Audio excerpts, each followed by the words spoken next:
So have you ever wondered why you get on better with some people more than others? Have you ever had a really important interview and you just failed to make a connection with the interviewer no matter how hard you tried?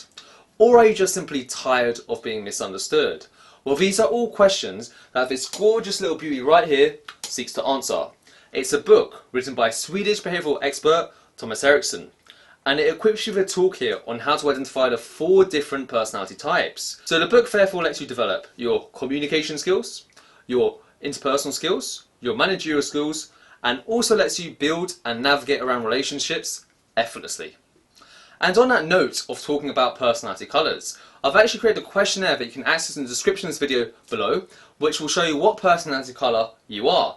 Now, I've already done a deep dive into each individual personality colour in my prior videos. This video is about understanding how all 4 personality colours weave together to form the cohesive big picture. It's looking at why some people get on better with others. Why is there more challenging combinations out there? Why is diversity of thought so important in a team? And this is exactly what this video hopes to answer. So stay tuned and let's get straight into the video.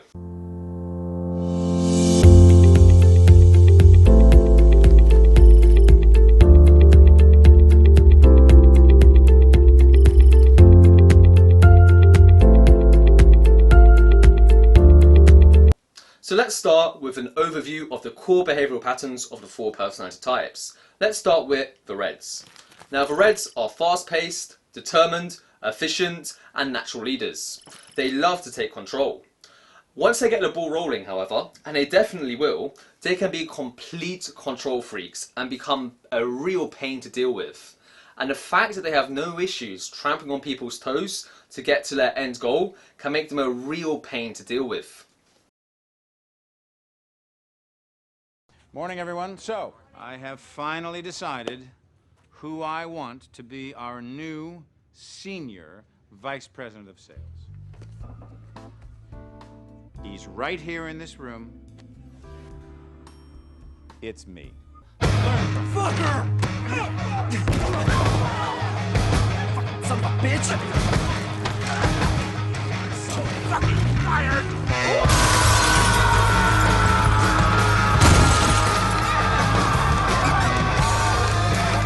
Next you have the Yellows. Now the Yellows are creative, charming, and they can naturally elevate the mood of the people they're around effortlessly.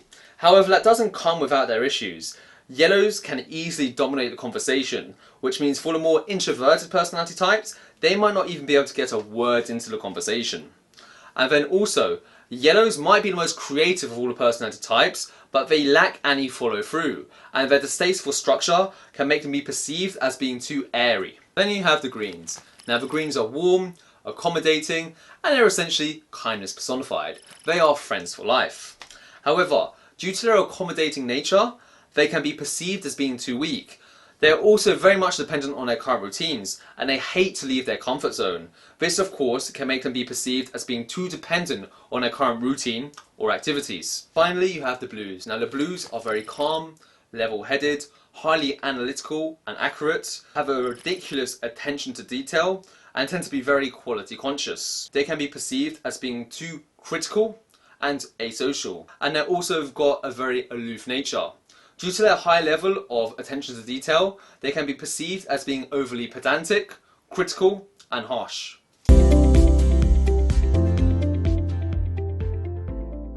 Now that we've established the core behavioural patterns of the different personality colours, we can actually map this out. So let's take a look at that. We've got on the far right hand side the more extroverted individuals. So these are the people who tend to be much more faster paced and who would rather direct people and tell them what to do, more or less.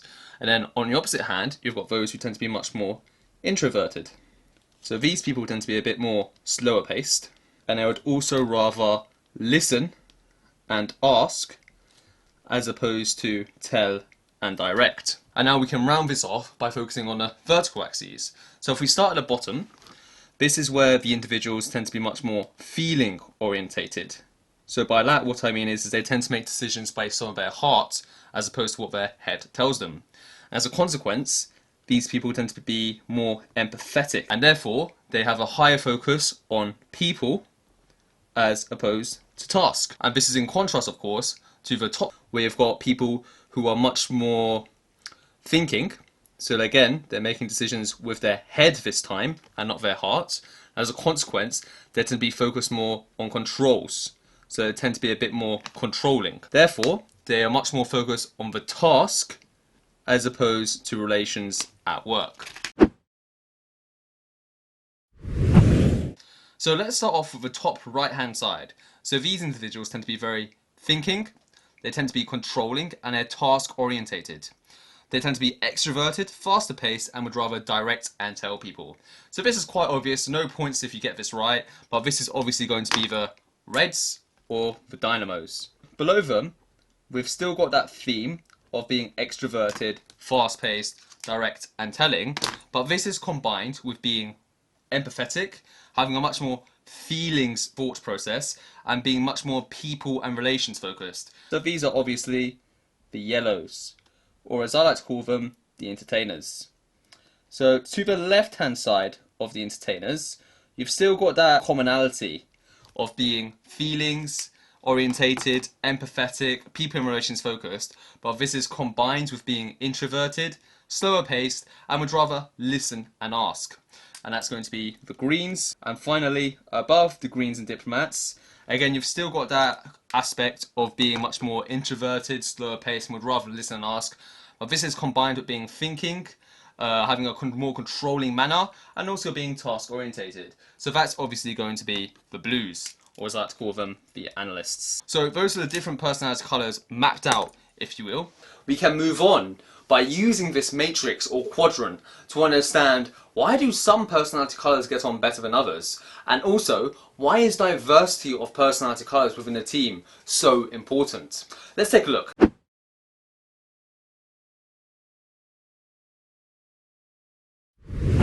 So if, for example, we take the Blues and the Reds, they can get on because they're both got commonality when they're thinking. They're both more controlling, and they've got a task focus. So this means that they can get on because they think in the same way. The Blues and the Greens can also get on, and that's because they more or less share the same kind of energy. They're both more introverted, slower paced, and they would rather listen and ask. So they're going to feel more at ease with each other because they can understand being a bit more laid back, if you will.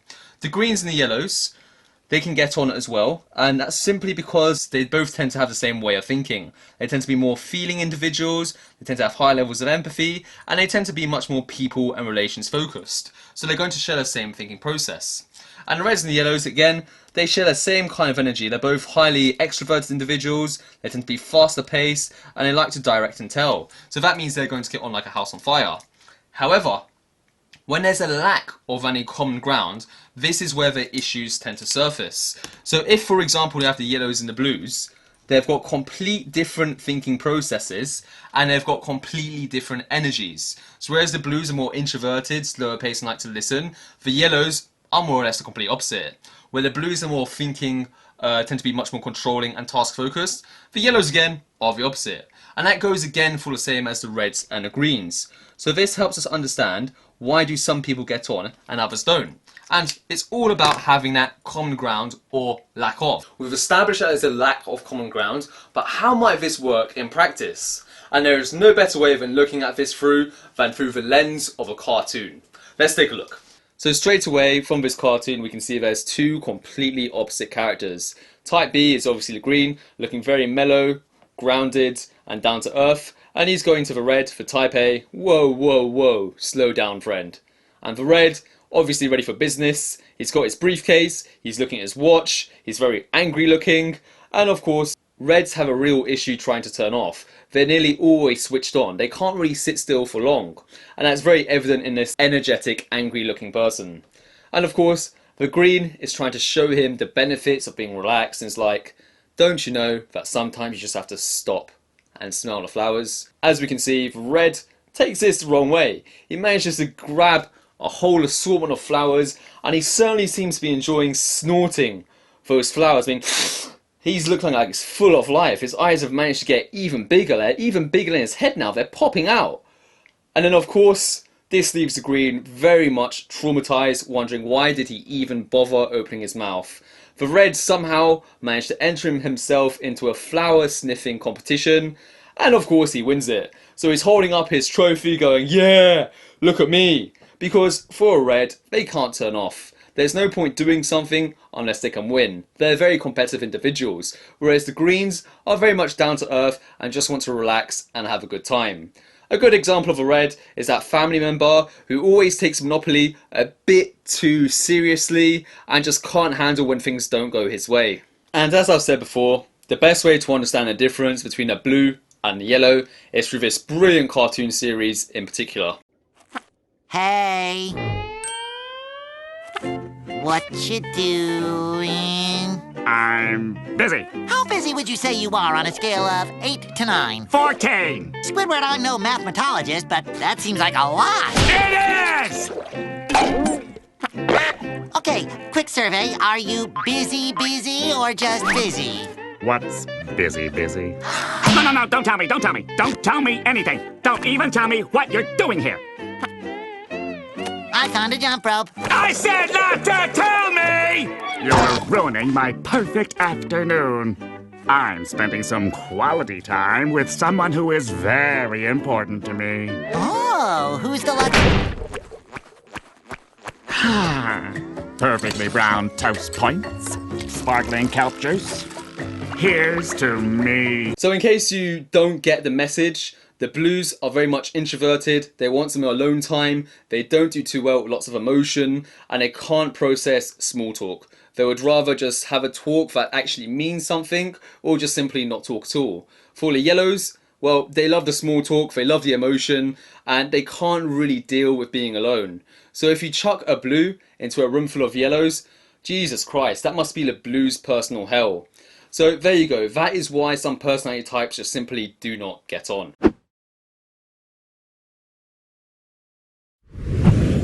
So let's start off with the yellows. So the yellows are the creatives. So they're going to be fantastic because it's all going to start off with the yellow having a great idea. But of course, the yellow's main weakness is that they often don't know how to materialize that idea into reality. But fortunately, that's exactly where the reds are great. They know exactly how to execute the decisions to make that idea turn into reality. Once the reds have made all their minds up, it's going to be passed over to the greens. Now the greens are fantastic because they're going to do their work without any fuss or drama. Whilst the reds will want to control all the aspects of the work and the yellows are inevitably going to kick up a fuss because they're the drama queens, the greens are just going to put their head down and do all the work. And then finally it's going to end up in a blues courts because they're obviously the ones with that key quality focus. So what they're going to do is they're going to monitor and evaluate the entire process to make sure that the product reaches that end point with the quality being established. So that goes to show why diversity of thought is so important within the team. Right, and so that concludes our 5-part video series on Surrounded by Idiots. Throughout this video series, I hope that you've learned a lot about yourself, your friends, your family members, and your colleagues as well. And speaking of colleagues, if you've got any funny stories about them being a challenging combination, then please share this with us by commenting on the video below. And on that note of commenting, please remember to like and subscribe as well. And I'm going to conclude this video by sharing with you what I think are the 5 key takeaways that you should have learned from this video. As usual, I'm not going to read this out, but instead I'm going to allow you to pause the video, reflect on it and digest it for as long as you want. And as always guys, thank you very much for watching.